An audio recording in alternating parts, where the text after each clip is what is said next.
what sleeps in the things we leave behind. Not a memory, not quite. Something heavier.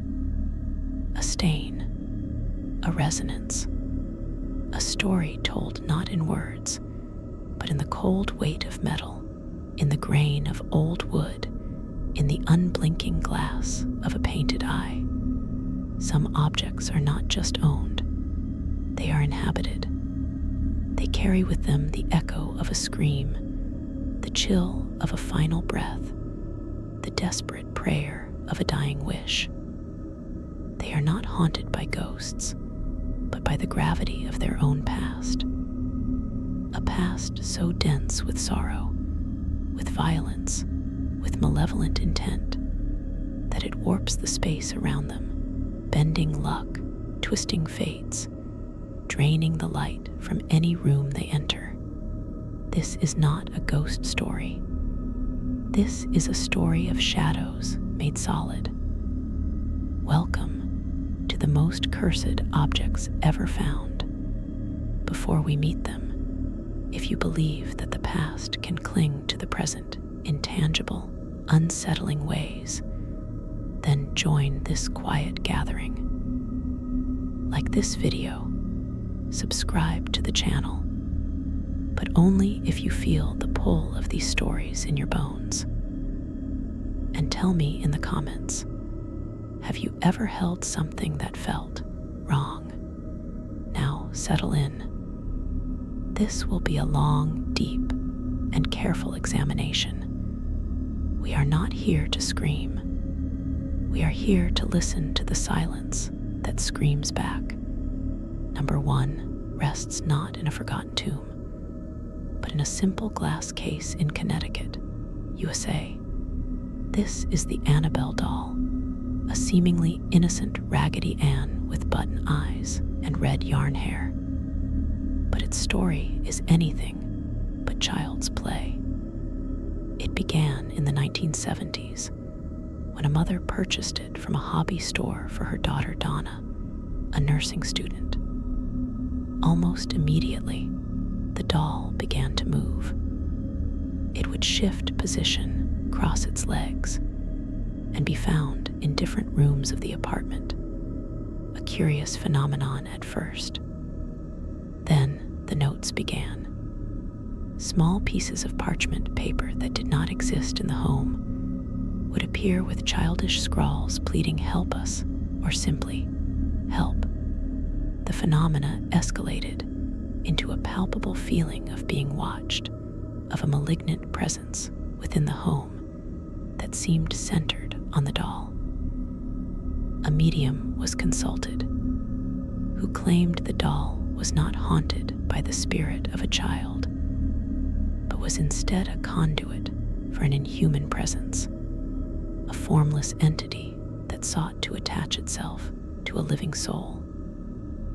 After a terrifying and potentially violent episode, the renowned paranormal investigators Ede and Lorraine Warren were called. They declared the doll to be actively demonic, a dangerous object of obsession.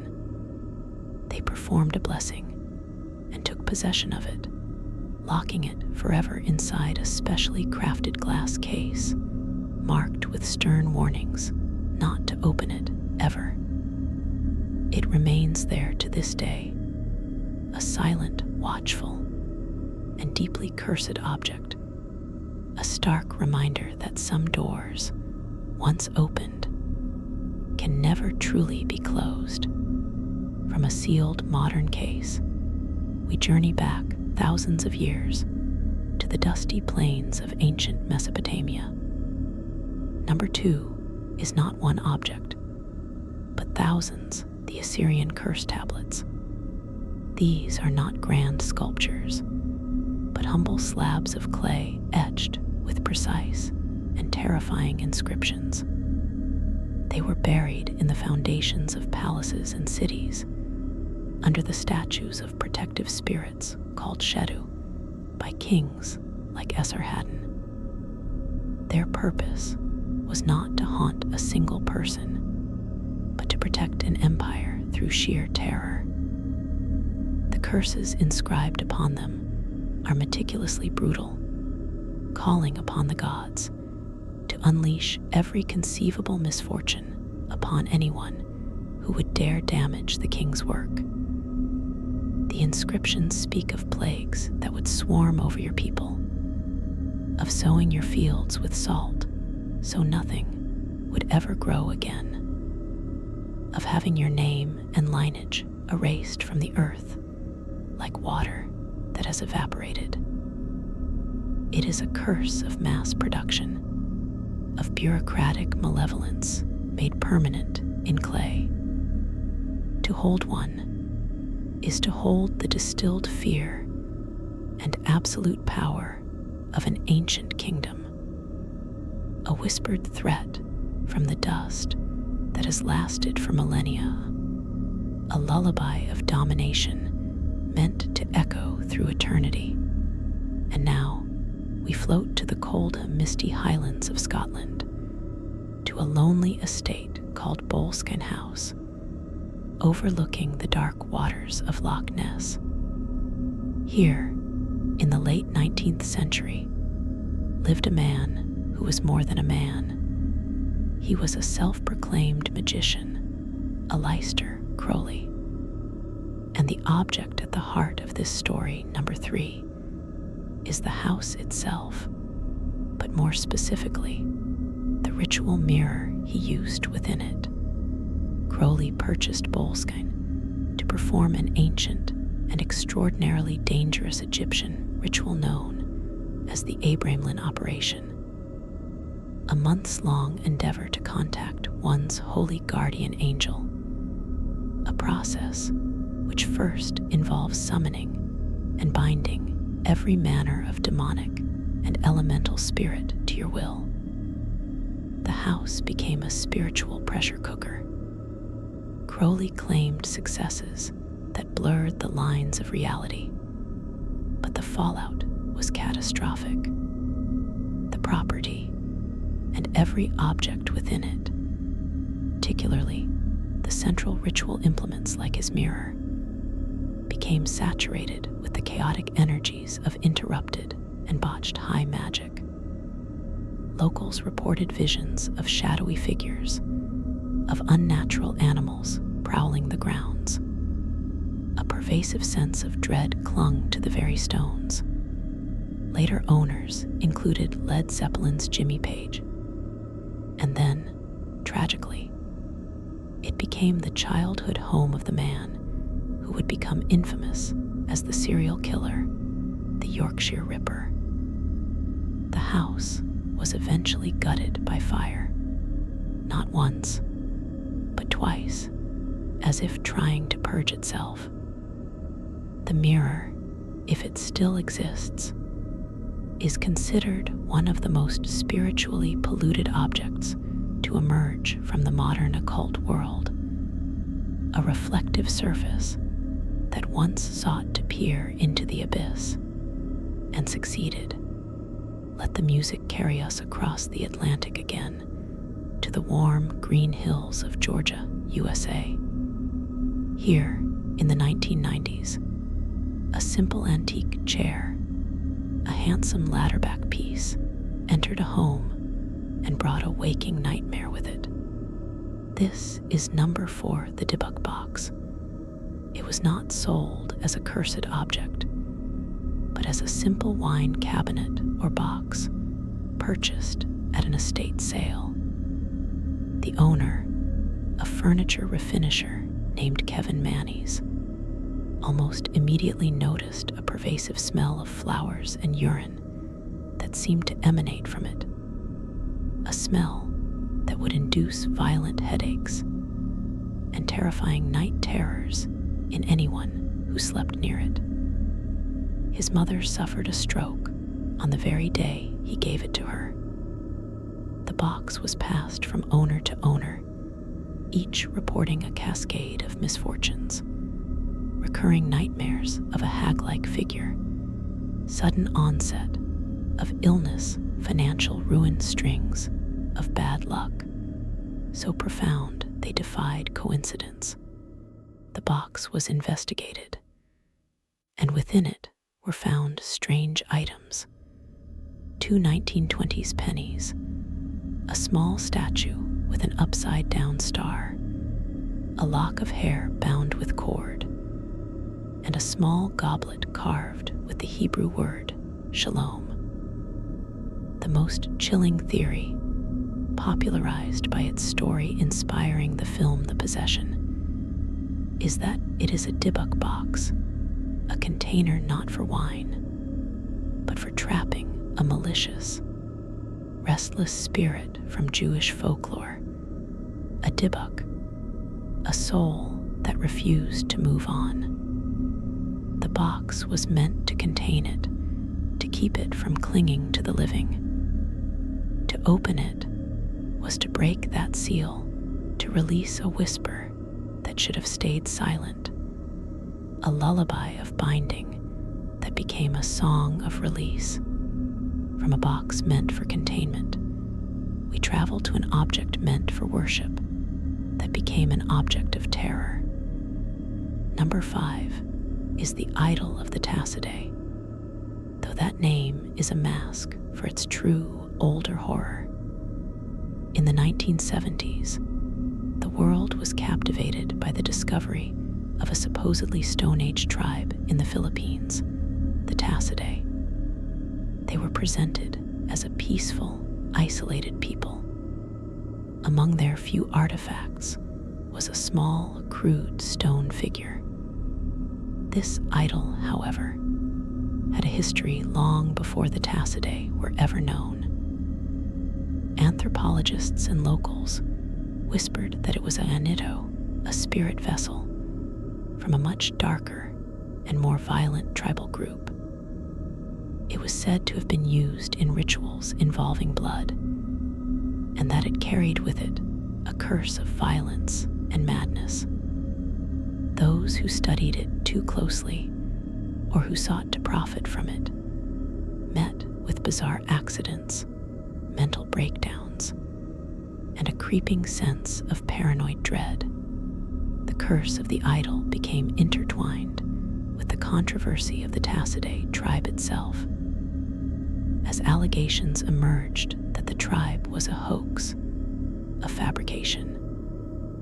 This only deepened the object's mystique, as if the idol itself was a lie given form, a focal point for betrayal and shattered reality. Whether ancient spirit vessel or modern fraud, the idol accumulated a narrative of profound misfortune. A small, cold stone that seemed to poison every story it touched. Our journey grows slower now as we descend into the deep quiet of a museum vault in England. Here, resting on velvet, is number 6, the unlucky mummy. It is not actually a mummy at all, but a beautifully painted wooden mummy board, or inner coffin lid, meant to cover the face of a priestess of Amen-Ra from Thebes. It entered the British Museum in 1889, and almost immediately, the whispers began. Photographers who captured its image met with sudden death or ruin. Those who handled it reported feelings of intense nausea and misfortune.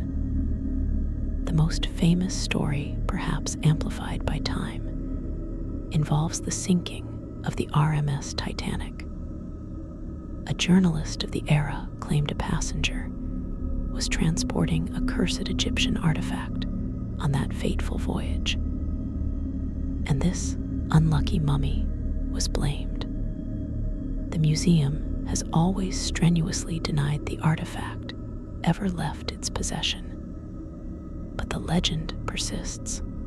A classic Victorian-era curse tale, the beautiful, serene face of the priestess, with its solemn painted eyes, has become a symbol for the perceived arrogance of disturbing ancient rest, a warning that some slumbers, especially those guarded by gods, are not meant to be broken.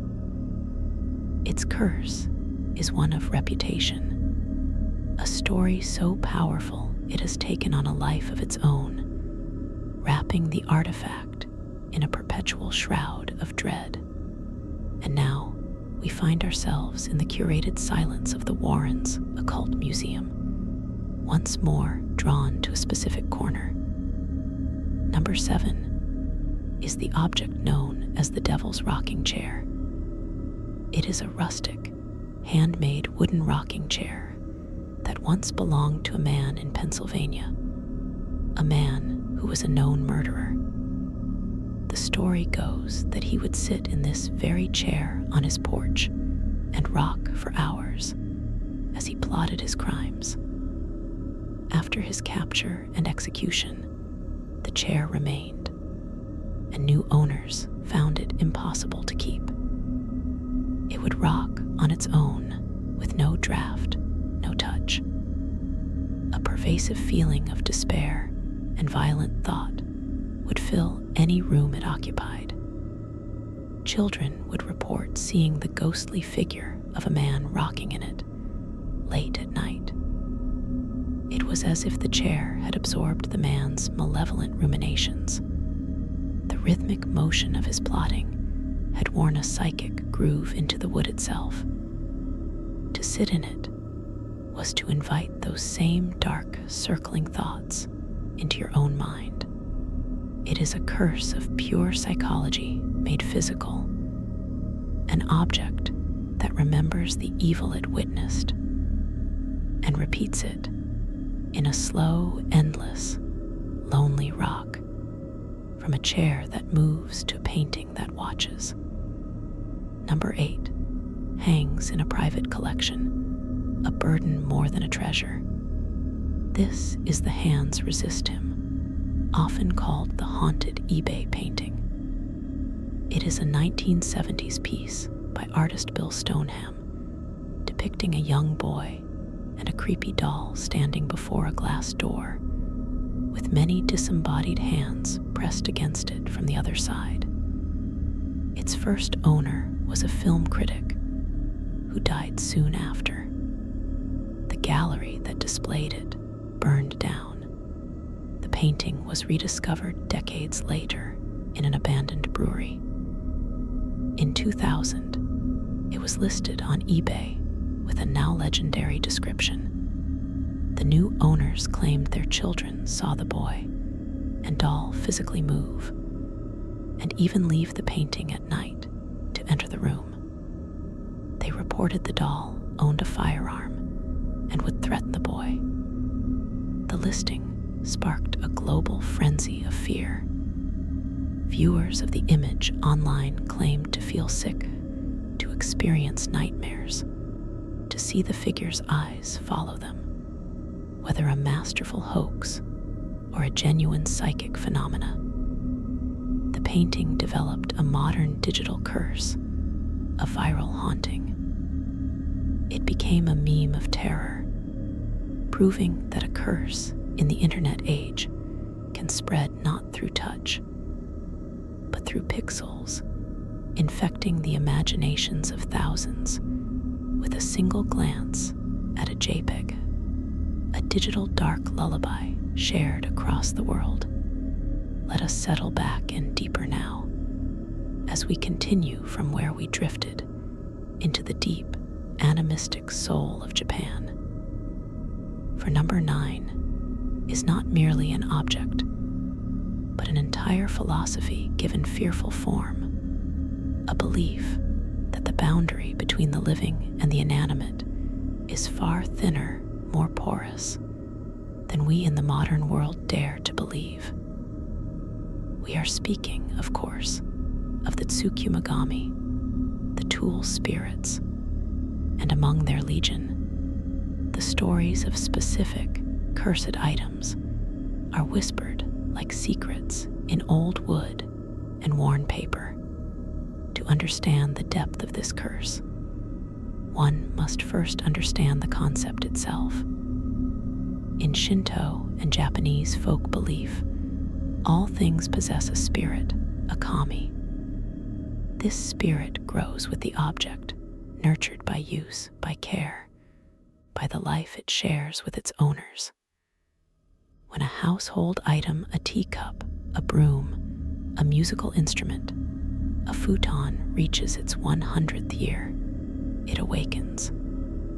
It becomes a tsukumogami, a tool kami. Most are benign, perhaps mischievous, little spirits grateful for their long service.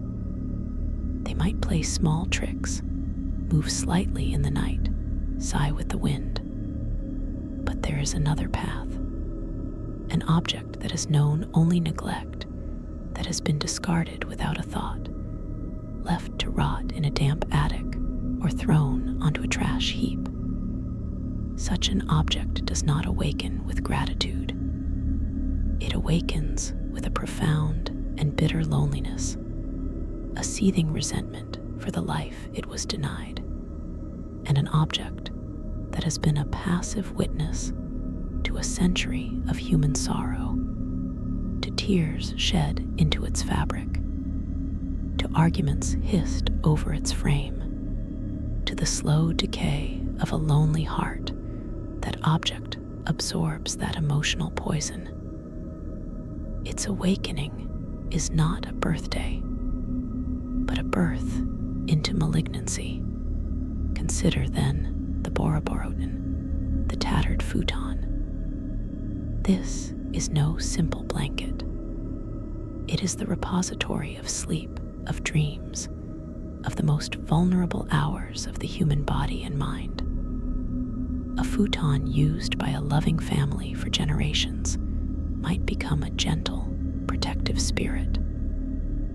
But a futon used by a bitter, solitary soul, stained with the sweat of illness and the cold tears of despair, and then callously discarded when its owner passed, that futon lies in the darkness, festering with the echoes of loneliness.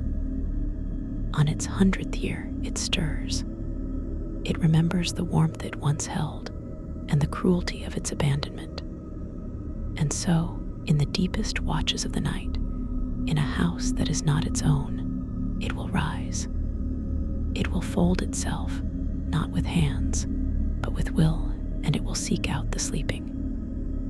It will lower itself slowly, with the terrible, silent patience of cloth and stuffing, onto the face of a new sleeper.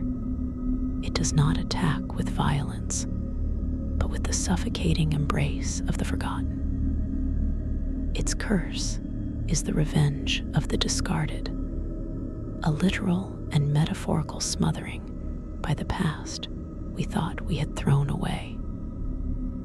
To encounter one is to be confronted by the physical manifestation of neglect, a thing that loved you in its own way and that you betrayed.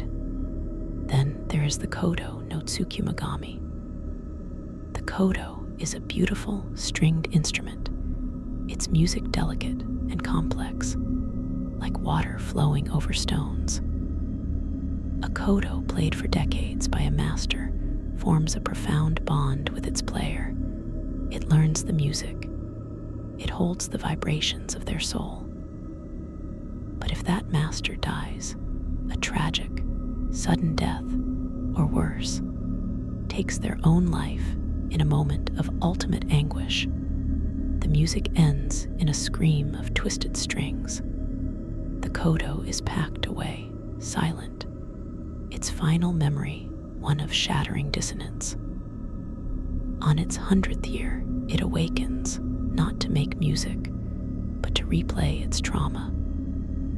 In a silent house, its strings will begin to pluck themselves. Not a song, but the same jarring, broken chord that echoed its master's death. The music is a lure, beautiful and sad at first, drawing the curious. But to listen too long is to be drawn into the instrument's grief, to feel the despair of that final moment seeping into your own mind. Its curse is one of beautiful, inescapable sadness, an echo of a tragedy it was forced to witness. a lullaby that does not soothe, but drowns the listener in another, forgotten sorrow. These stories of the vengeful futon and the grieving kodo speak to a universe that is alive, watching, and remembering.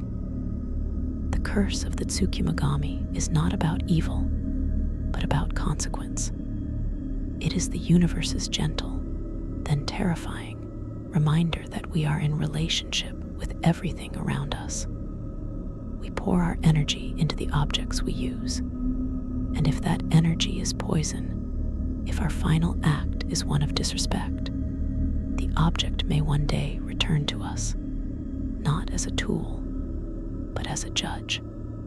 It is a slow, patient curse, a century in the making, a dark lullaby sung by the things we used and loved and forgot. And from this world of animated, emotional objects, we make our journey to a place where the curse is not of spirit, but of stark human reality. Number 10 brings us to a quiet, respectable street in Fall River, Massachusetts, in the stifling heat of August 1892. The object is not mystical. It is brutally simple. A hatchet head, rusted, heavy, sitting now behind glass in a museum that was once a home. This is the alleged murder weapon from the Borden Axe murders. Its curse is of an entirely different nature. It does not whisper or move on its own. It does not induce nightmares of spectral figures. Its weight is the weight of history, of a scream frozen in time. The violence it may have inflicted, the horrific, intimate chaos of the murders of Abby and Andrew Borden in their own home, is not a legend. It is a blood-soaked fact. This object, if it is the one, was held in a human hand, swung with human fury, and then cleaned, hidden, perhaps left to sit quietly in a basement, its dark work done. The curse of the Borden hatchet is the curse of unresolved truth. The trial of Lizzie Borden ended in acquittal, but the court of public opinion never set her free. Lizzie Borden took an axe, the rhyme begins, cementing the story in infamy. The hatchet, therefore, is the central artifact in an unsolved mystery. It is an icon of ambiguity. To look at it is to be confronted with all the questions that have no answers. Whose hand truly wielded it? What moment of rage or calculated cruelty did it serve? What does it feel like to hold that weight, to make that swing? Its energy is not paranormal, it is psychological. It represents the human capacity for violence lurking beneath the surface of normalcy, the respectable Victorian home, the proper family, all shattered in a few minutes of brutal action. The curse is the haunting of doubt, the lingering stain of suspicion that can never be washed away. It attracts not ghosts, but the morbid curiosity of thousands, each projecting their own theory, their own darkness, onto its rusted surface. It is a focal point for our collective fascination with the crime that makes no sense, the evil that has no clear face. To stand before it is to feel the profound silence of a truth that will never be spoken.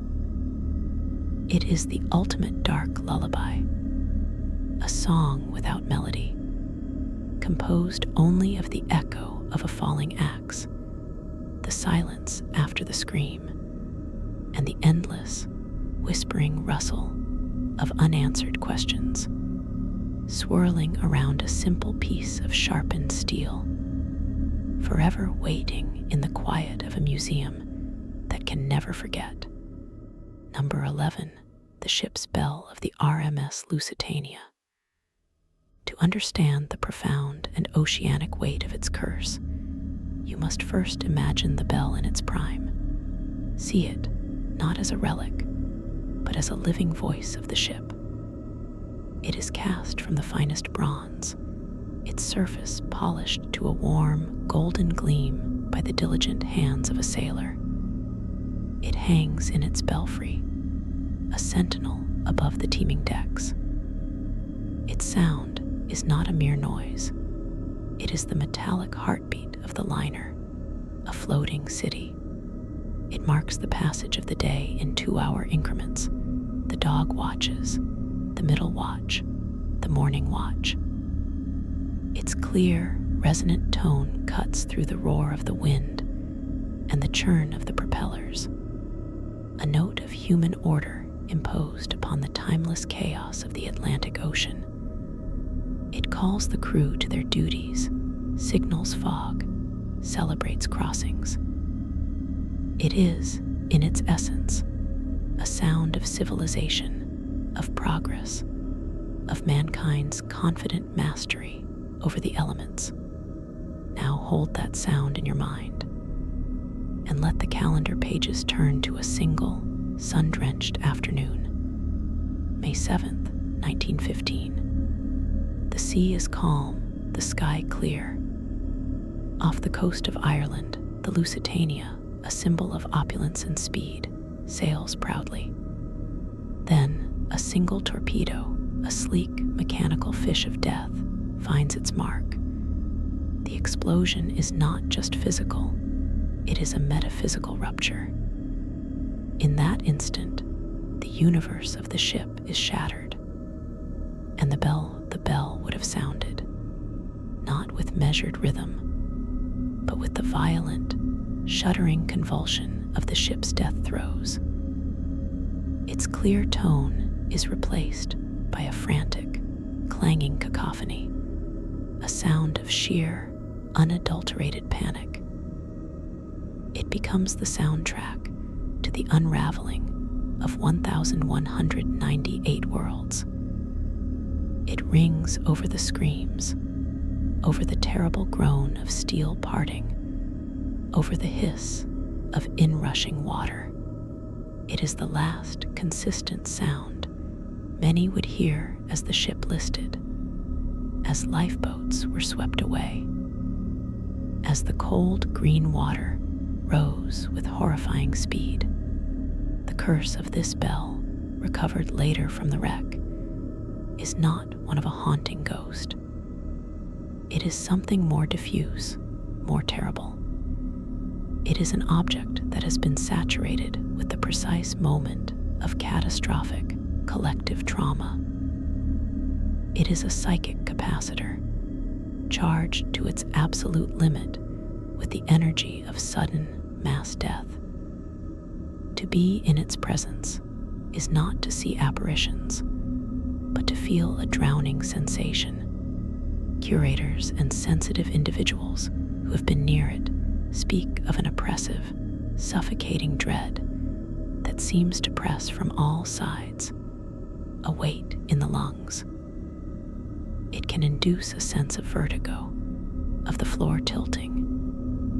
The air around it feels thick, cold, and damp, smelling faintly of salt and oil, and something else, something like old fear. Its curse is the permanent echo of the final 2 minutes of a golden age. It does not tell a story. It is the experience of the disaster, condensed into a single, silent circle of bronze.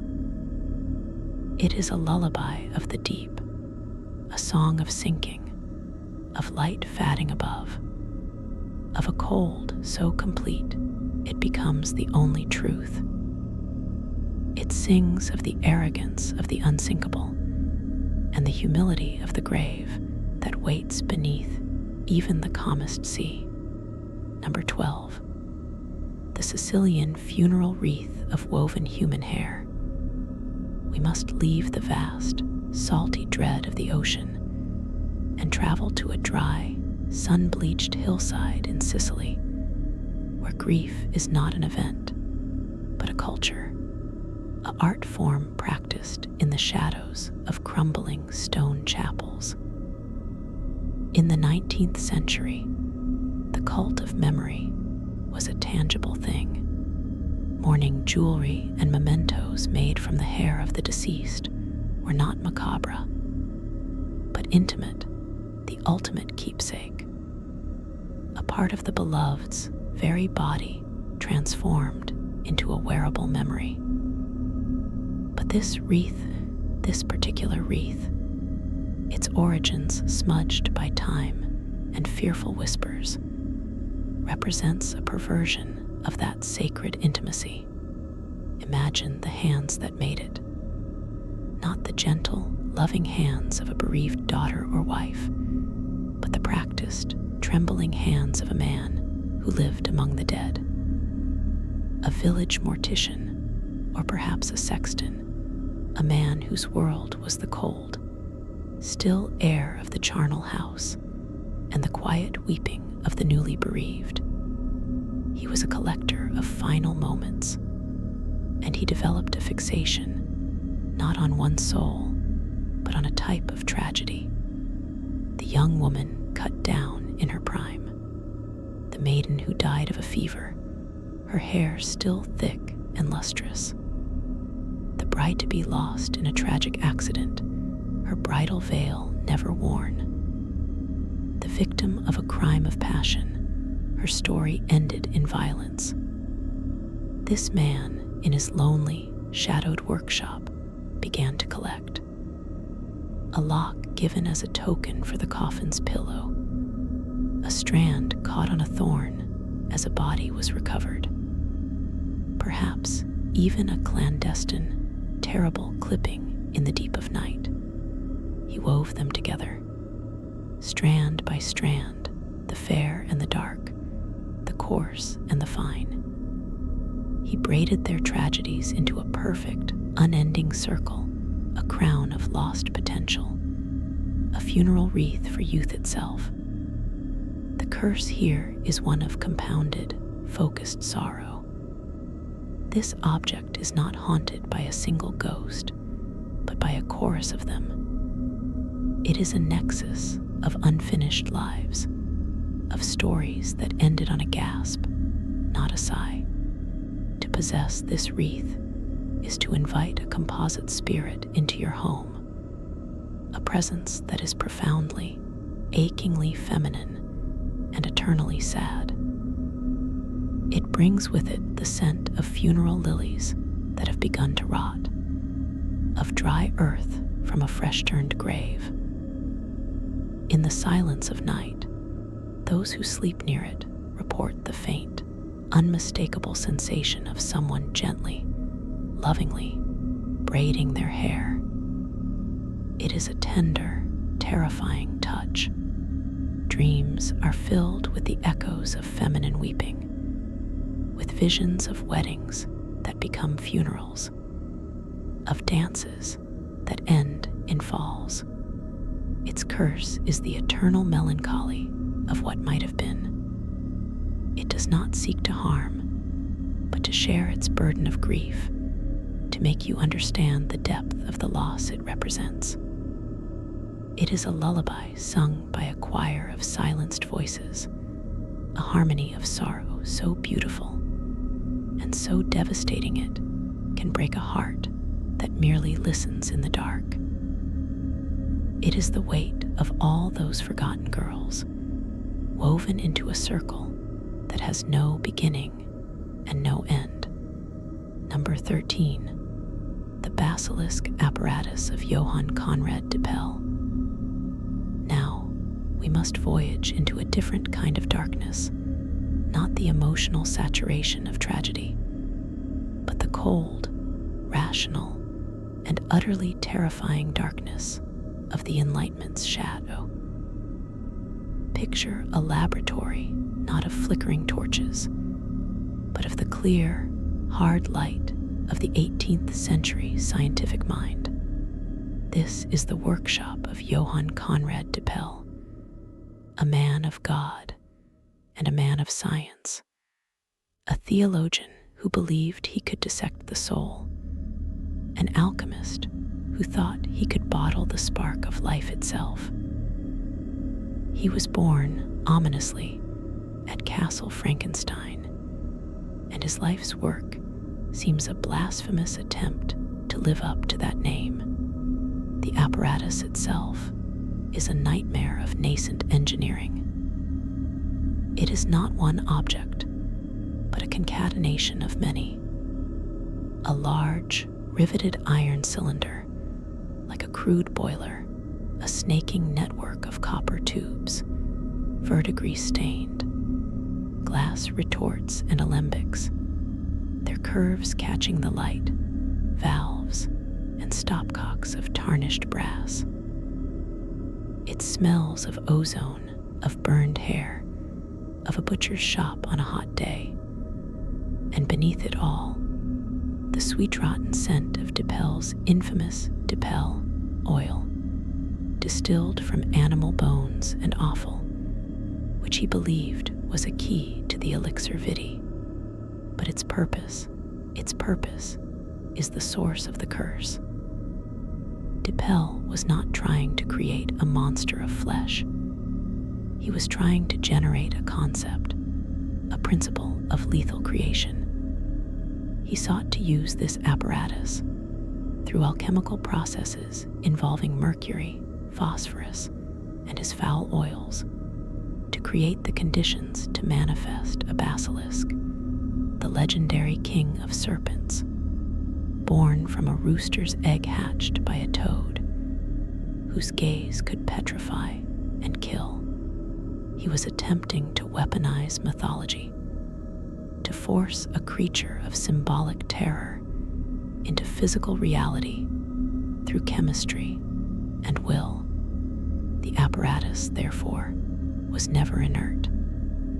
It was a tool designed for a singular act of profound ontological violence, an attempt to rip a hole in the fabric of what is possible and pull a nightmare through.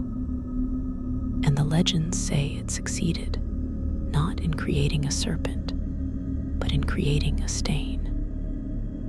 After Dipel's death, his body found contorted, a bottle of his own elixir shattered beside him. The apparatus was scattered, but pieces of it, the central cylinder especially, retained a palpable aura of wrongness. Those who later possessed fragments reported a constant, low hum that vibrated in the teeth. Shadows in the room would seem to writhe with a life of their own, coiling like serpents at the edge of vision. It attracted vermin, but the rats and insects would die, their bodies twisted into unnatural shapes. The true curse of Dipel's apparatus is the curse of corrupted knowledge.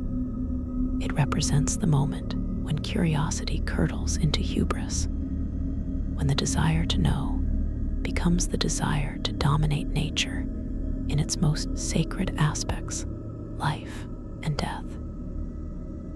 To be near, it is to feel the cold, metallic echo of a mind that stared into the void of creation and tried to build a machine to replicate it, succeeding only in creating a fountain of spiritual poison. Its lullaby is the sound of bubbling reagents, the hiss of escaping steam, and underneath, the silent basilisk stare of a creation that should not be. Number 14. The child's porcelain doll from the trenches of the First World War. To comprehend the profound and granular horror embedded within this object, we must perform an act of imagination that feels almost sacrilegious in its intimacy. We must shrink ourselves down, not to the scale of armies and nations, but to the scale of a single pocket in a greatcoat, stained with mud and sweat. Picture the soldier, He is perhaps 19, a boy from a Bavarian farm or a London shop. In his pack, wrapped in a spare sock, is this doll. It is cheaply made, with a blank, smiling porcelain face, glassy blue eyes, and painted blonde curls. It was a parting gift, a final point of contact with a daughter, a sister, a sweetheart left behind in a world of lace and sunlight and safety. For him, it is not a toy. It is a holy relic, a tether to sanity, to the concept of a future beyond the mud. Now follow this doll into hell. It rests in a damp dugout, the air thick with the smell of wet wool, stale tobacco, and the latrine. It hears the constant, earth-shaking thunder of artillery, a sound so immense it ceases to be sound and becomes a physical pressure in the chest, a vibration that loosens the teeth. It feels the tremors as the very planet is pummeled. It is spattered with the chalky mud of France, a mud that is not clean earth, but a ghoul's broth containing rust, rot, and unnameable residues. It witnesses the transformation of its owner, the shaking hands, the 1,000-yard stare, the laughter that edges into hysteria. It is present for the whispered conversations in the dark, the terrible jokes about death, the profound animal fear that precedes a dawn attack. Then comes the moment of severance. Perhaps the soldier is killed, his body lost in the wire.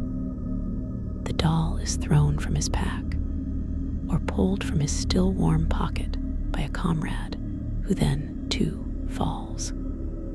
It comes to rest in the mud of no man's land. It lies there for days, weeks. Rain washes it. Frost grips it. It stares with its unchanging glass eyes at the torn sky, while men scream and die around it. It becomes part of the landscape of the apocalypse, a tiny, cheerful face surrounded by an ocean of grotesque ruin. It may be buried by a shell blast, then unearthed by another. Its porcelain cheek is chipped by a shard of shrapnel. Its dress is stained not just with mud, but with the darker, rusty brown of old blood. This is the curse. The doll is a perfect, innocent vessel that has been filled to the very brim of its being with the sensory and psychic overload of industrial-scale horror. It is not haunted by a ghost. It is impregnated with the ambient trauma of a place where hope went to die.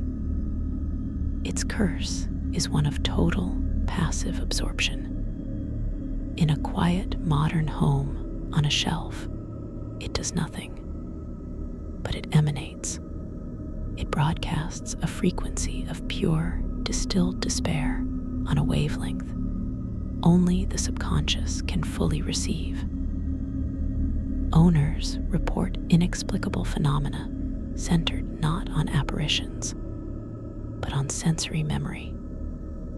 They wake from sleep with the taste of copper and cordite on their tongue. They experience sudden, overwhelming waves of claustrophobic dread in open, safe spaces. They hear, in the dead of night, not voices, but the absence of sound so profound it becomes a roar, the silence of a frozen battlefield under a winter moon. Some report the smell of wet earth and decayed leather. Its presence can induce a deep, anachronistic melancholy, a grief for a lost world and lost men they never knew. It is a lullaby of shell shock, a hum of latent terror trapped in porcelain, a tiny, silent monument to the millions of individual sorrows that comprised the Great War. It sings of a love that was not enough to ward off the falling shells, of innocence literally buried in the mud. Number 15, the cursed camera of James Dean. To feel the peculiar and insidious nature of this object's curse, we must first understand the mythology of James Dean himself. He was not merely an actor, he was, and remains, the patron saint of beautiful, reckless velocity. He was the embodiment of live fast, die young, and leave a good-looking corpse. His death in his silver Porsche 550 Spider, Little Bastard, on a California highway in 1955, was not a tragedy in the classical sense.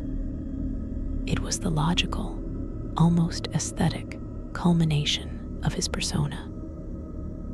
It was the perfect, violent full stop to a sentence written in speed and cool detachment. The curse of the camera is a metaphysical echo of that perfect, fatal climax. The camera itself is a tool of frozen time. Its purpose is to capture a fraction of a second, to preserve a moment, to cheat death by creating a permanent record of what is already fading. James Dean's camera, a personal object he used casually, was a witness to the final, fever-bright days of his life. It saw the set of Giant, it saw his friends, it saw his restless energy. On a metaphysical level, it may have absorbed the accelerating rhythm of his destiny. When he died, the camera did not. It survived the wreck, or was separated from him before it. It became an artifact charged with the potent, unresolved energy of a myth cut short. The curse manifests not as a haunting, but as a pattern, a gravitational pull toward a specific type of fate. The object seems to attract, or to amplify, the very essence of Dean's demise. High speed, metal twisting, sudden violence. The stories are a litany of eerie repetition. A new owner, a photographer fascinated by Dean's legend, takes the camera on a road trip. His car, in perfect condition, suffers a catastrophic tire blowout on a deserted stretch of highway, rolling multiple times. He survives, but the camera is found unscathed in the crushed wreckage. Another owner, a memorabilia collector, is involved in a near-miss motorcycle accident that leaves him with a permanent, Dean-like limp. In another account, a van transporting the camera to an exhibition veers off a mountain road, tumbling down an embankment. The driver is severely injured. The camera case is found lodged in a tree, perfectly intact. The curse is one of sympathetic resonance. The camera vibrates with the frequency of a specific catastrophe. To own it, to be near it, is to subtly tune your own life to that same dangerous frequency. It creates a subconscious attraction to risk, a glamorization of speed, a feeling of invincibility that is, in fact, a prelude to a fall. It whispers the siren song of the rebel without a cause, promising eternal cool, but delivering only the cold, sudden stop of twisted metal.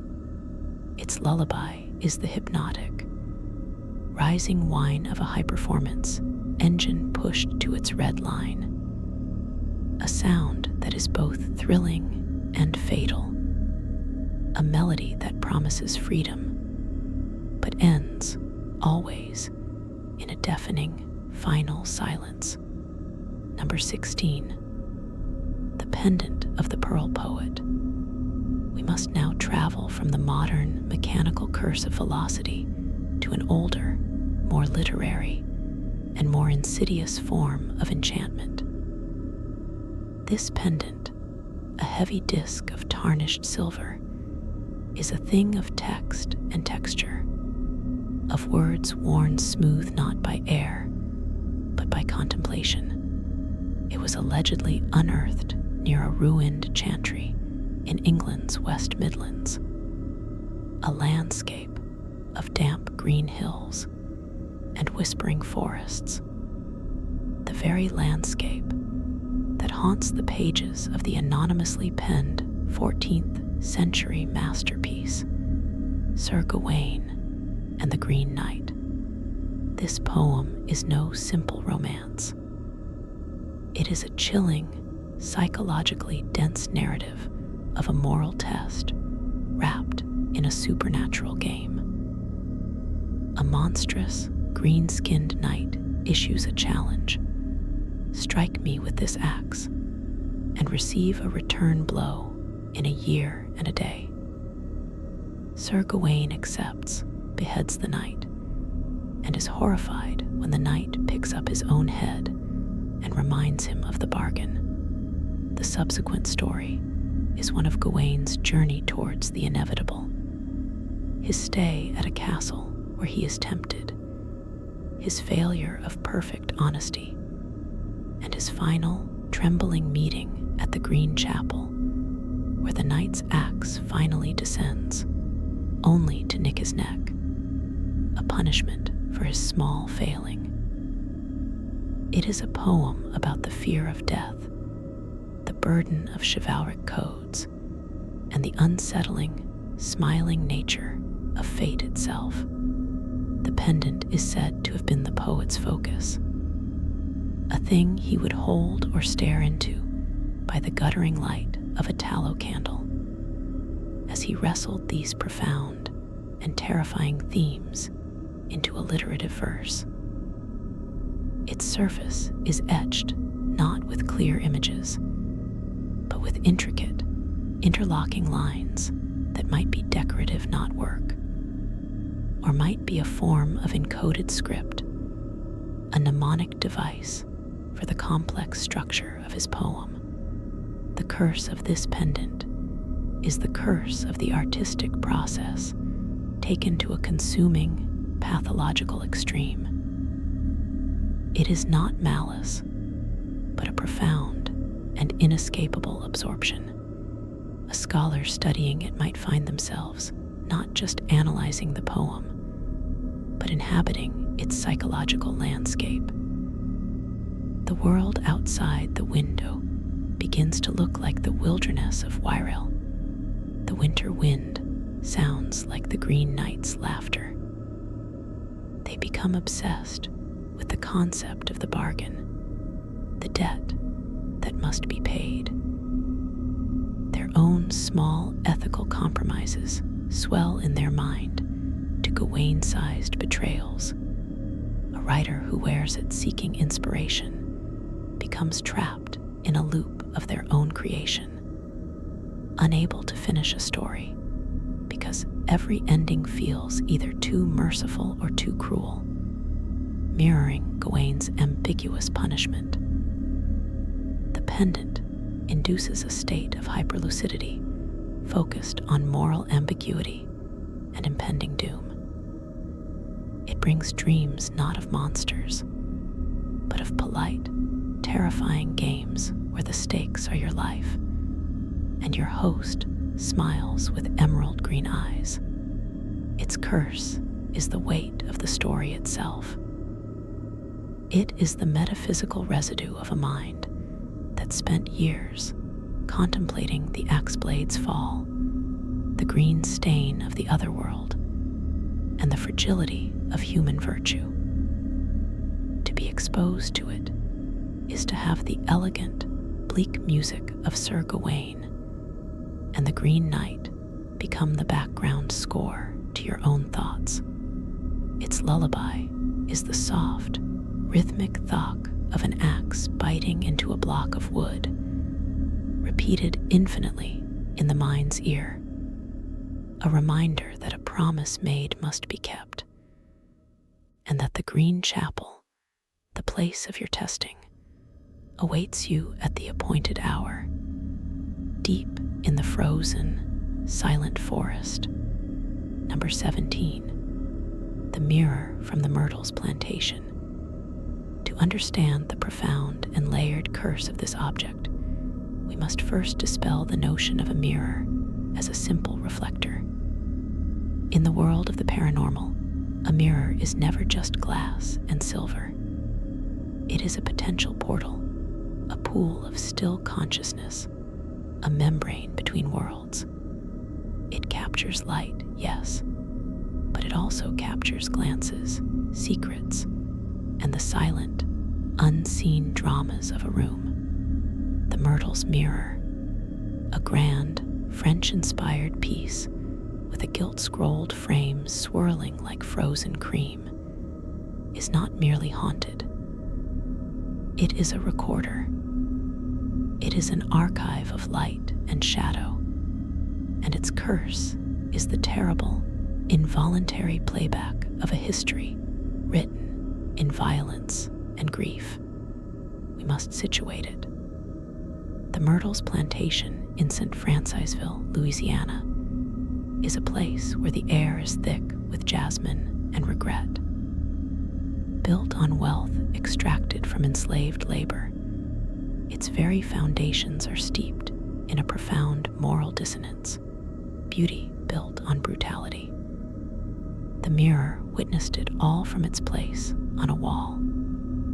It saw the opulent gowns of the plantation mistresses, the forced, silent service of the enslaved, the complex and poisonous intimacies of a slave-holding society. The most famous story attached to it involves a young enslaved woman named Chloe. According to the lore, she was caught eavesdropping, and as punishment, had one of her ears severed. In revenge, she baked a cake poisoned with oleander for the family, killing 2 of the children. She was then hanged by her fellow enslaved people, it is said, for bringing more trouble upon them. Whether the literal truth of this tale holds up is almost irrelevant. The story itself is a powerful psychic artifact, a crystallization of the rage, despair, and horrific violence simmering beneath the plantation's gracious surface. And this energy, the energy of that specific betrayal, that awful revenge, and those innocent deaths, is believed to have bled into the very fabric of the house, with the mirror as its focal point. The curse of the Myrtle's Mirror is multifaceted. First, it is said to hold the images of the dead. Visitors and photographs have captured faint shapes within the glass, the outline of a woman in period dress, the small, pale smudges of children's faces, a dark, indistinct figure that might be Chloe. These are not seen in the room, but in the mirror, as if they exist in a parallel space just behind the silvering. But the more insidious curse is for the living who contemplate their own reflection within it. This mirror does not show you as you are. It shows you as you will be, or as you might have been, within the context of its own tragic narrative. Gaze into it for too long, and your own reflection may begin to subtly age, the lines deepening, the eyes hollowing, a memento mori of chilling immediacy. Or, shadowy figures may appear in the reflection, standing behind you in the glass, though the room at your back is empty. These are not your ghosts. They are the mirror's permanent residents, asserting their presence, reminding you that you are a visitor in their story. Some report seeing their own face superimposed with expressions of terror, or sorrow they do not feel, as if the mirror is showing the face they would have worn during the plantation's darkest hours. Its curse is the curse of complicit witness. It forces the viewer to see themselves not as an individual, but as a player on a stage drenched in historical bloodshed. It reflects back not just your face, but the weight of the history you are standing in. It is a lullaby of silenced voices and stolen lives, sung in the silent language of distorted reflection. To look into it is to risk seeing the ghost in yourself, the capacity for cruelty or victimhood that lies within all human souls, made manifest by the haunted silver of a Louisiana night. Number 18, the Kirkines Radio. Our journey now takes us to the very top of the world, to the stark, unforgiving landscape of northern Norway, where the sun abandons the sky for months, and the cold is a physical presence. Here, in the town of Kirkines, during the Nazi occupation of World War II, this particular German military radio transmitter did its duty. It was a piece of technology, a tool of communication and control, humming in a bunker or a fortified hut, its dials glowing in the Arctic darkness. It sent and received the mundane and critical traffic of war, weather reports for Luftwaffe planes, status updates for U-boat packs, coded orders for patrols, and the occasional strain of German marching songs to bolster morale in the endless night. The curse of the Kirkines Radio is a curse of residual sound, of technological memory. It is not haunted by a spirit in the traditional sense. Instead, it is as if the very atoms of its components, the vacuum tubes, the quartz crystals, the copper wires, were vibrated so intensely, so constantly, with the specific frequencies of anxiety, command, and isolation, that they became a permanent recording device. The radio absorbed the psychic and auditory atmosphere of the German war machine on the frozen edge of the world. After the war, the radio was likely discarded, then rediscovered decades later. It was broken, inert, a relic. But then the phenomena began. In the homes where it was kept, usually during the deep, dark hours of the Arctic winter, it would begin to broadcast. Not by being plugged in, its cords were cut, its tubes dead. It would simply produce sound. The sounds were chillingly clear, a crackle of static resolving into a male voice, speaking rapid, anxious German, reporting coordinates. The ghostly, wavering strains of Lily Marleen. A monotonous female voice reading strings of numbers in a coded number station broadcast. A fragment of a weather report. Schneesturm, schwer Bewölkung. Blizzard, heavy cloud cover. The horror lies in its impersonality and its accuracy. These are not random noises. They are coherent, historically plausible transmissions from a lost war.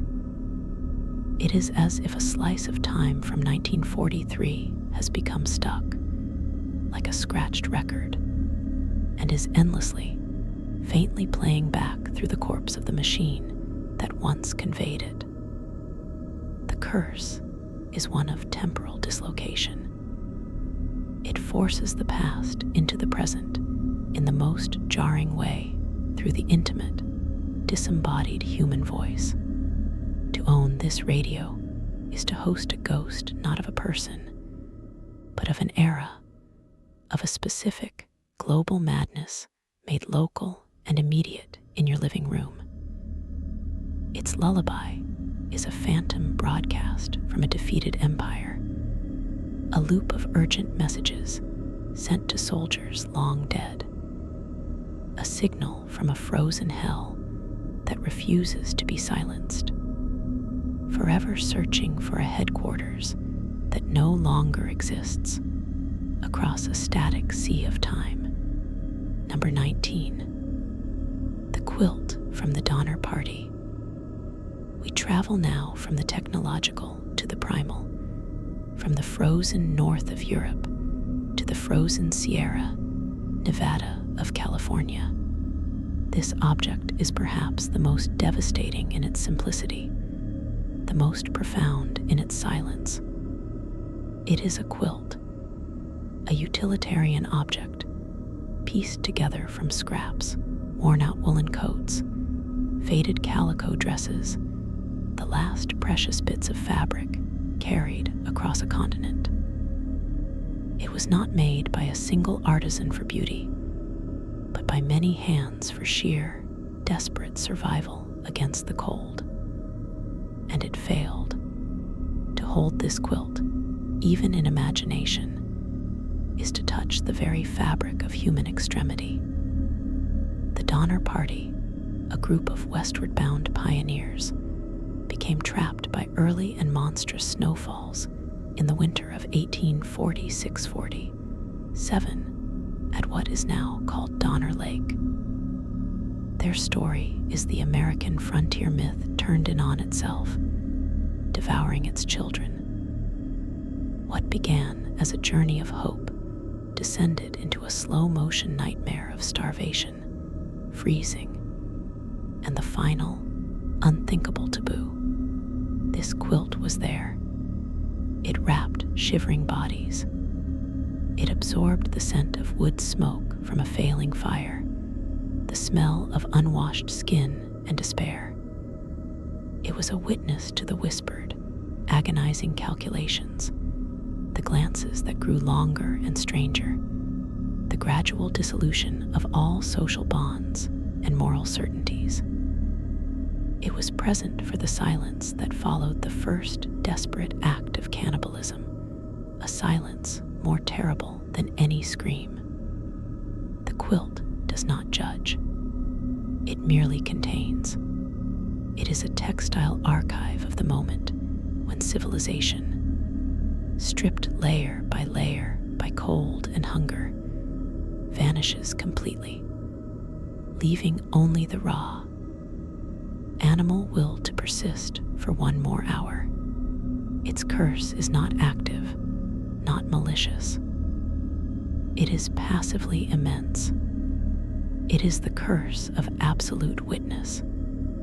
To be in its presence is to feel a cold that has nothing to do with temperature, a cold that comes from the inside, a core-deep chill of existential dread. It can induce vivid, sensory nightmares not of monsters, but of mundane horror, the taste of boiled leather, the aching void of true hunger, the sound of wind screaming across a limitless white plain, and the profound, isolating silence of a snow-covered forest where every living thing has died or fled. It brings a crushing sense of hopelessness, a feeling that no matter what you do, the winter will always win, and the only resources left are the ones you brought with you, no matter how terrible their use. The quilt's lullaby is the sound of the wind, yes, but more than that, it is the sound of a conscience being slowly, patiently extinguished by the cold. It is the quiet thread of a moral universe unraveling, stitch by stitch. It does not sing you to sleep. It reminds you, in the deepest possible way, of the fragile, paper-thin barrier between your warm bed and the abyss, between the community and the savage, between the person you are and the thing you might become to see the dawn. It is a blanket that offers no comfort, only the heavy, smothering weight of history's most desperate hour. Number 20. The coffin of Edward Teach, known to history and nightmare as Blackbeard. This is not a simple box of wood, but a void, a negative space in the history of the Atlantic, a repository for a specific and potent kind of chaotic energy. We must first conjure the man, not the legend, though the two are inextricably fused. Edward Teach was not merely a pirate. He was a master of psychological theater, a terrorist of the sea lanes. He wove slow-burning fuses into his enormous beard, wreathing his face in sulphurous smoke, a devil emerging from the clouds of his own making. His flag bore not just the skeleton, but the skeleton toasting the devil while spearing a bleeding heart. He cultivated an aura of invincibility, of being not just a man, but a force of nature, a hurricane given human form, and a cutlass. His coffin, therefore, was never intended for a peaceful rest. According to the sparse and terrified accounts, it was a custom piece, rumored to be lined not with silk, but with captured Spanish damask, and perhaps inlaid with trophies from his prizes. A piece of 8 set into the lid, a sliver of ivory from a scrimshaw. But its true curse began not with its construction, but with its use. Blackbeard was killed in a ferocious, close-quarters battle at Ocracoke Inlet in 1718. His body, according to lore, was decapitated. His head hung from the bowsprit of the victorious Lieutenant Maynard's ship as a trophy. His headless corpse was thrown into the water. But the coffin, the empty coffin, remained. Here lies the genesis of the curse. A coffin is a vessel designed for a specific, solemn purpose, to contain a body for its journey from this world to the next. Blackbeard's coffin was denied its purpose. It was built for a king of chaos, but that king was dismembered and scattered, his spirit given no conduit, no ritual closure. The coffin became a cup waiting for a wine that was spilled on the ground. It became a focus for all the unspent violence, the theatrical fury, the sheer will of the man. It is an object of profound spiritual frustration.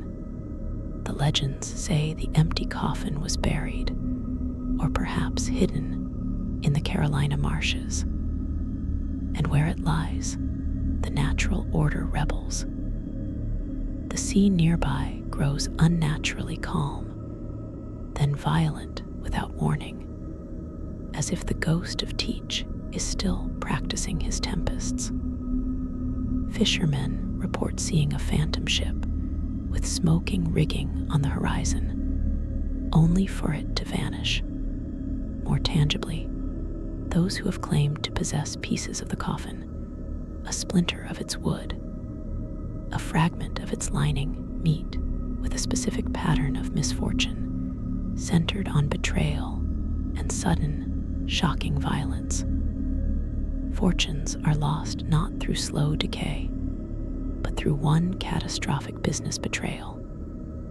Relationships end not with a whimper, but with discoveries of profound deceit. It invites chaos into the most orderly of lives, replicating the pirate's own destabilizing essence. Its curse is the echo of a will too strong to be dissolved by mere death, trapped in the object meant to guide it onward, now turning it back upon the world in fits of random, theatrical misfortune. Its lullaby, is the sound of slow water on marsh grass, and beneath it, the faint, jolly laughter of a man who made the world his enemy and whose empty bed still churns with the desire for the fight. Number 21. The wax cylinder recordings of the voices of the asylum.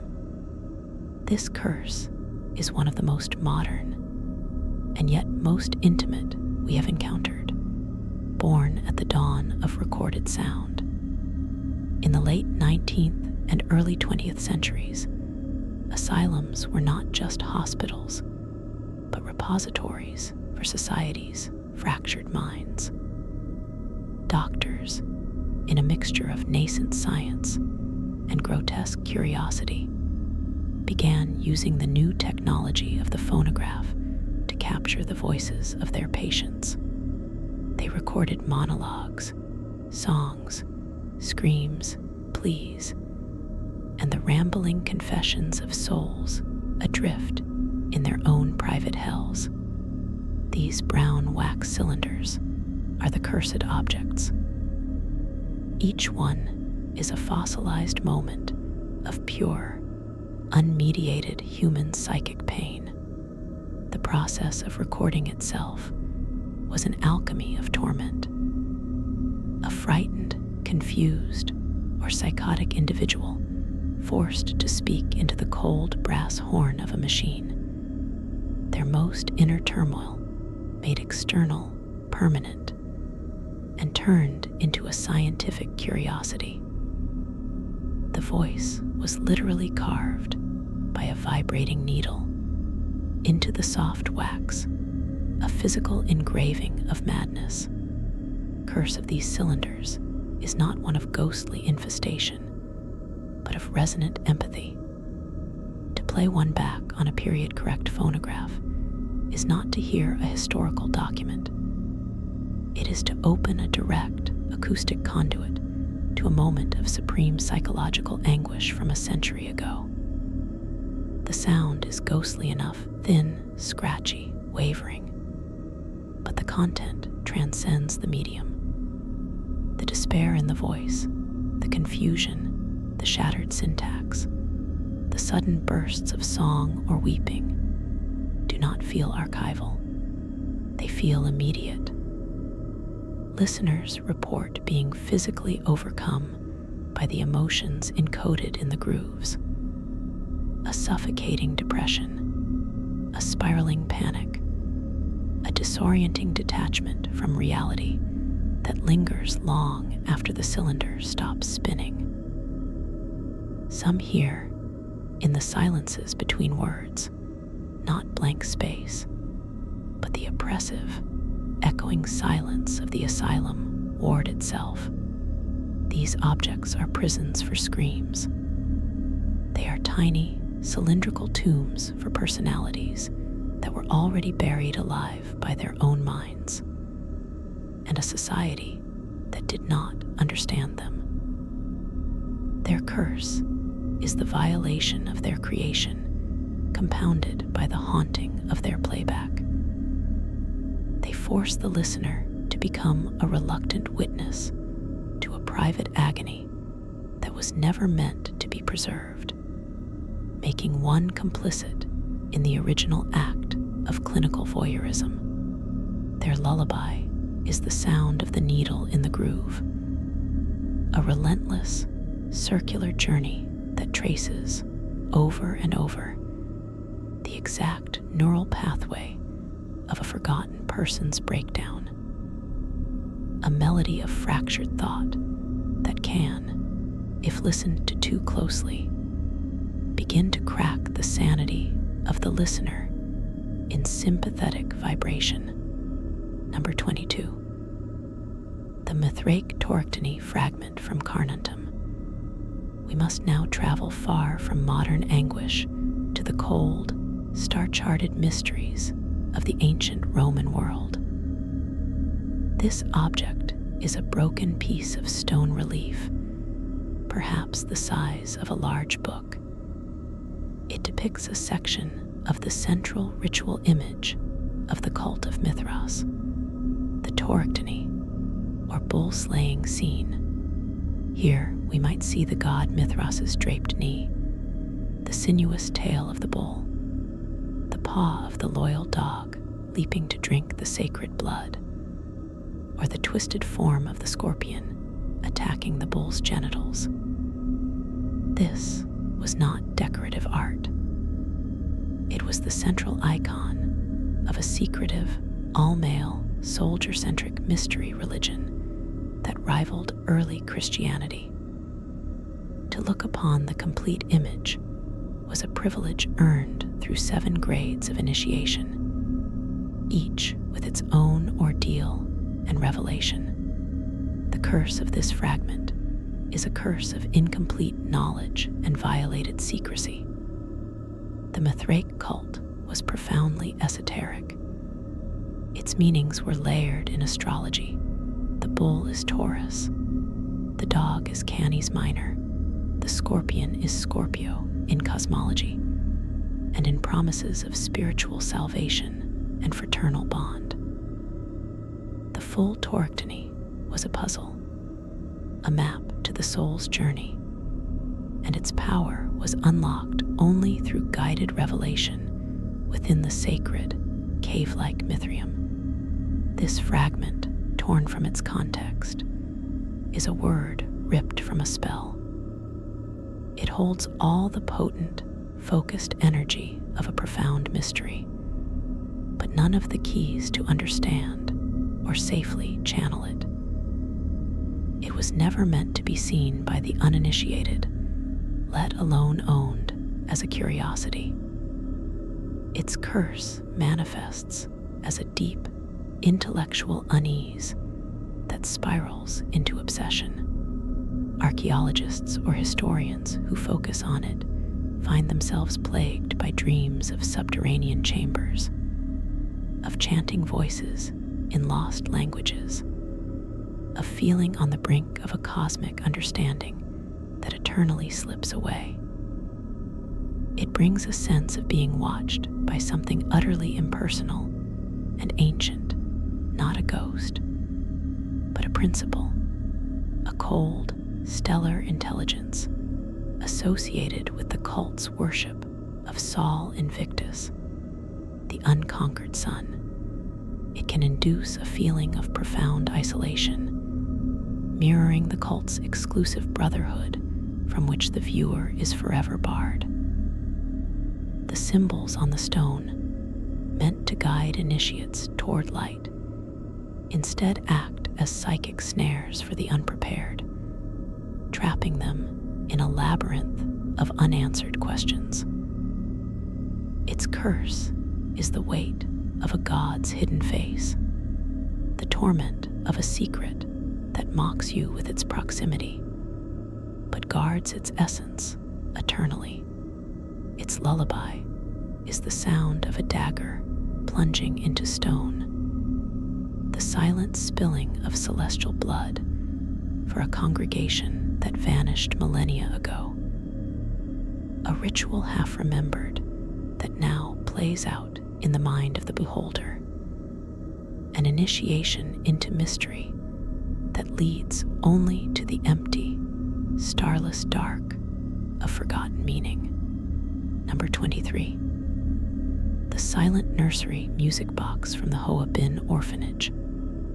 This object requires us to travel to the humid, grief-laden air of Vietnam in the latter years of the 20th century, to a place that should have been a sanctuary, but became instead a monument to loss. The music box itself is of French colonial design, a delicate thing of inlaid rosewood and mother of pearl, likely left behind by a fleeing family or donated by a hopeful benefactor. It plays, or rather, it should play, a fragment of a Chopin nocturne, a piece of European order and romantic melancholy, utterly alien to the chaotic, war-torn landscape outside the orphanage walls. The curse of this music box is not one of violence, but of an absence so profound it becomes a presence. The Hoa Bin Orphanage, whose name ironically means peace, was a place where children, many of them mixed race, the so-called children of the dust, from relationships between foreign soldiers and Vietnamese women, were left. It was a place of muted sounds, the soft cries of infants, the shuffling of overworked caretakers, the distant thump of artillery, and then, during a period of particular turmoil, perhaps a shelling or a rapid, panicked evacuation, something happened. A tragedy, a failure of care, a silent catastrophe. The details are blurred, lost to the chaos of the war, but the local whisper is that a number of the children perished, not with noise, but in a terrible, collective quiet. The music box was there, and in the aftermath, it was found, wound but silent. Its mechanism was intact, its cylinder pinned with the notes of Chopin. But when the key was turned, no sound emerged. Not a broken tinkle, not a strained note. A perfect, void-like silence. Yet, those who have been in its presence swear they can feel the vibration of its mechanism. A faint tremor in the air, as if the music is playing at a frequency just beyond human hearing. This is the curse. It is a container for a song that cannot be heard. A lullaby meant for children who are no longer there to hear it. It emits a psychic resonance of unfulfilled comfort, of love that arrived too late or not at all. To keep this object is to invite a profound, quiet sadness into a home. It does not cause nightmares of monsters, but dreams of empty cribs rocking gently in a breeze, of small hands reaching up from shadows that hold nothing. Owners report a phenomenon where, in the dead of night, other music boxes or wind-up toys in the house will suddenly activate for a few slow turns, as if trying to answer the silent call. It creates pockets of cold air that smell faintly of talcum powder and damp plaster. Its curse is the embodiment of stifled nurture, a memory of care that failed to manifest, a tiny, beautiful engine of silence that perpetually mourns for the chorus of voices it was meant to soothe, but now can never reach. Its lullaby is the ghost of a melody, a vacuum where music should be, a silent song for the forever sleeping that somehow screams louder than any noise. Number 24. The engineer's stone from the HMS Captain. We must now venture into the realm of Victorian engineering, of iron, steam, and catastrophic hubris. The HMS Captain was not just a ship. It was a political compromise and a technological gamble made flesh and steel. Designed as a revolutionary turret ship with a low freeboard for stability, it was also fitted with masts and sails to appease traditionalists, making it dangerously top-heavy. The engineer's stone is not a gem, but a foundational block, a slab of polished Scottish granite upon which the ship's unique and flawed engine designs were first laid out by the brilliant, overreaching engineer Captain Cowper Phipps Coles. This stone was the birthplace of the concept, the pristine tablet upon which a dream of naval dominance was inscribed. The curse of this stone is a curse of flawed genesis. It absorbed not the tragedy of the ship's sinking in 1870, which claimed nearly 500 lives, including Coles himself. But the precise moment of the original embedded error, every calculation etched in chalk upon its surface, every bold line drawn representing a reduction in weight or an increase in power, contained within it the seed of the future catastrophe. The stone is a vessel for the intellectual arrogance that believed nature's laws could be cleverly circumvented by design. When the captain capsized in a moderate gale off Cape Finisterre, it wasn't an accident. It was the inevitable conclusion written in the very first plans. The stone, later salvaged or kept as a morbid memorial, carries a cold, intellectual dread. It does not emanate the wet terror of drowning, but the dry, precise chill of a proven theorem of disaster. Those who spend time near it, engineers, architects, planners, report a creeping doubt in their own work. Complex calculations that once seemed elegant reveal hidden, foolish assumptions. Designs feel brittle, prone to cascading failure. It induces a form of professional paranoia, a sense that any system, no matter how well planned, contains a single fatal flaw that one is simply too close to see. It is the curse of the oversight, the missed variable, the decimal point in the wrong place. Its presence can cause inexplicable small-scale engineering failures in the home, locks jamming, circuits shorting in perfect devices, the persistent, inexplicable drip of a pipe. It is as if the stone broadcasts a frequency of systemic collapse. Its lullaby is the sound of a slide rule moving in the dark, the screech of chalk on slate writing an equation that will, with absolute certainty, end with the groan of twisting iron and the gasp of inrushing sea. Number 25. The portrait of the crying boy, the mass-produced curse. This object brings us into the modern, banal, and utterly inexplicable. It is not ancient, not unique, not crafted with intention. It is a cheap, kitschy painting from the mid-20th century, produced in untold thousands, depicting a sentimental, big-eyed toddler with a single, glossy tear tracing down his cheek.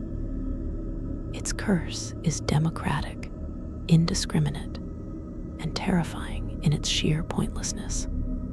The legend, which spread like a virus through British tabloids in the 1980s, claims a firefighter noted an uncanny pattern. Prints of this painting were found undamaged amidst the ashes of numerous house fires.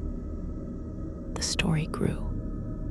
The painting was somehow immune to flame, and its presence invited fire to destroy everything around it. It was said to be the work of a painter whose young model later died in a blaze, cursing the image. The truth is irrelevant. What matters is the collective belief, the psychic energy poured into this mass-produced image by millions who heard the story. This is a curse of modern folklore, a thought form given power by consensus. Each individual painting becomes a battery charged with the expectation of disaster. Its power is not in the paint, but in the mind of the beholder. To own one, knowing the legend, is to introduce a constant, low-grade anxiety into the home. Every smell of smoke, every electrical crackle, is filtered through the lens of the curse. The painting's subject, the crying boy ceases to be sentimental and becomes accusatory, his single tear a promise of coming loss. Owners find themselves becoming preemptively detached from their belongings, a subconscious preparation for the fire they have been told is inevitable. The curse is a self-fulfilling prophecy of nervous energy. It can cause the very carelessness it warns against. A distracted owner leaving a stove on, frayed wires going unnoticed due to a heightened, paralyzing state of alertness. Its lullaby is the pop and sigh of a gas pilot light, the buzz of faulty wiring in the walls, the silent, spreading heat of a coil left on a carpet, all ordinary sounds transformed into a symphony of impending doom by the silent, tearful witness hanging on the wall. It is the most modern of curses, not born in a tomb or a temple, but in a newspaper and the collective unconscious, a passive-aggressive haunting by consensus, a reminder that in an age of mass production, even terror can be replicated infinitely, making every living room a potential shrine to a random, senseless burn. And so we reach the end of our silent procession through these galleries of sorrow. 25 objects, 25 vessels, each holding a different shade of the dark. From the saturated trauma of a porcelain doll in the mud to the silent song of an orphanage music box. From the cold, flawed equations in an engineer's stone to the viral, expectant dread of a mass-produced tear, we have seen that a curse is not always a spell. It can be a memory too heavy for an object to hold. It can be a moment of violence hammered into bronze, a century of loneliness woven into hair, a scream etched into wax, or a secret carved into stone for eyes that were never meant to see it. It is history's emotional residue, pooled in the low spots, clinging to the things that witnessed it. These objects are dark lullabies because they do not shout. They hum. They emit a low, persistent frequency of their story of grief, of hubris, of fear, of loss, on a wavelength meant not for the waking ear, but for the mind adrift on the edge of sleep. They are not here to harm you in this safe space. They are here to be witnessed, to have their weight acknowledged so that you may set it down. Let their stories now blur together, their edges softening, becoming a single, distant murmur, like rain on a far-off roof, like the rustle of pages in a closed book, like the slow, deep breath of the house itself settling for the night. Their tales are told, their watch is kept, and now you may rest.